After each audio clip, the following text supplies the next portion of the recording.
Well, that's maybe. 14 WikiLeaks dumps and counting, and, well, still damaging revelations on the culture of pay-to-play. Clinton herself may have, in fact, negotiated a $12 million donation from the King of Morocco to the Clinton Foundation initiative in exchange for Clinton appearing at the foundation event in Morocco itself. Now, at the time of the event, consider this, Hillary Clinton's campaign was in full swing, and top aide Uma Abedin warned the campaign officials that Hillary Clinton, quote, she created this mess, and she knows it. Joining me now to discuss, Jesse Jane Duff, Gianno Caldwell, and Jillian Melcher. Jillian, give us the details. How does this work? I mean, the King of Morocco, who initiated this, and $12 million bucks? Yeah, well, it's not totally clear who initiated it, but I think the bottom line here is that Hillary Clinton had been in touch with the King of Morocco about a substantial donation in exchange for her coming to Morocco and having this event. And I think what this shows that's different from what we've known before is this is not just when she's Secretary of State. This is well into her election campaigns. This is showing the conflict of interest actually ongoing.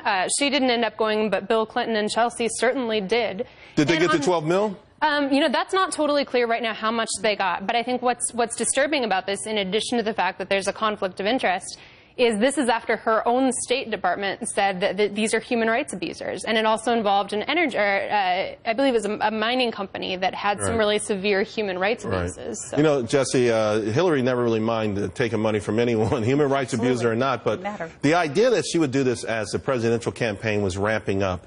We also saw another leak where Bill Clinton was going to give a speech to Wall Street days before the announcement, and everyone was okay with him not doing it but her. I mean, does this point to just an overwhelming greed factor, or overwhelming just a sense of entitlement? What is it that someone on the verge of running for president, understanding the criticism against them, would still be willing to do these kind of things? The thing is that she's never been caught, so she felt that she was untouchable. The reality is that her own campaign, based upon what we saw in these WikiLeaks, was warning her, you don't want to do this. Huma Abedin, who's her trusted advisor, considered her second daughter, even said, if she does this, this is on her. So one, she was aware that her State Department had identified this country as a human rights abuser, that it was a corrupt government, and yet you're still going to participate in this. And yet when they pull up the records from the Clinton Foundation, we can't see that the payment was ever made or not. So it's very, very fishy. When it walks like a duck, quacks like a duck, it's a duck. The bottom line, though, is that the payment was,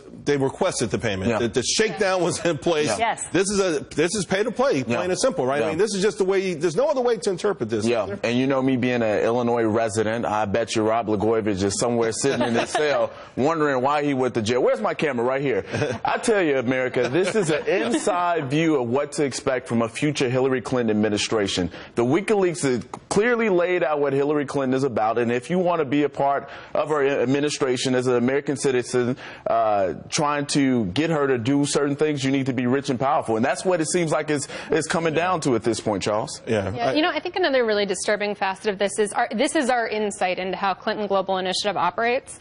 Now, Morocco is certainly not the worst in the region, but we know some of the other people that she does business with. For example, the Saudi government, and they're out there stoning people and beheading people. So I think this is a very disturbing insight into who she takes money from and how that quid pro quo works. Even the fact that she was not willing to, that they weren't willing to shut down the Clinton Foundation as she ran for president, to me, and this little vague promise of, trying to keep some sort of distance, I don't understand it. It just, they say they don't get money from it. They certainly live a lavish lifestyle via the Clinton Foundation, though. As Donald Trump's campaign has clearly stated, what have they done to have all this money? They haven't sold a product. They haven't created anything. They have done a shakedown artists throughout the world. They are the professionals at it. King Mohammed VI of Morocco is of Muslim descent. She's done all of these negotiations with many of these countries that are funding Islamic terror. She's doing with various type of inappropriate groups. And this king clearly stated, I will not give this money unless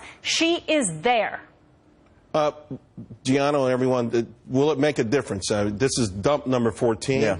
I think there have been some even more egregious examples of why she probably has disqualified herself to be president, and yet she's got something of a wind in herself. For Trump supporters, this absolutely makes a difference. Similar to the point that the system is rigged, they're going to come out in droves and support Donald Trump. For everyone else, yeah, but perhaps, if the mainstream media, Jillian, isn't talking about it, a lot of people don't know the details of this. Yeah. Well, I mean, they are very complicated details. I think the bottom line is going to be here, which candidate do you like least? Because there's not really a strong case in favor of either of them. They've both done indefensible things, and I think we're seeing that much more often. Although someone has talked about a lot of things and someone's actually done a lot of things. Yeah, I have to disagree with that, because of the fact of the matter is Donald Trump has said things that have been inappropriate, but he has not gone this egregiously out of his way to show the American people that you cannot trust him. She has gone out of her way to prove it time and time and time again. All right, and I think the main point Poor is character, though. the point you made, too, is she probably never thought she'd get caught.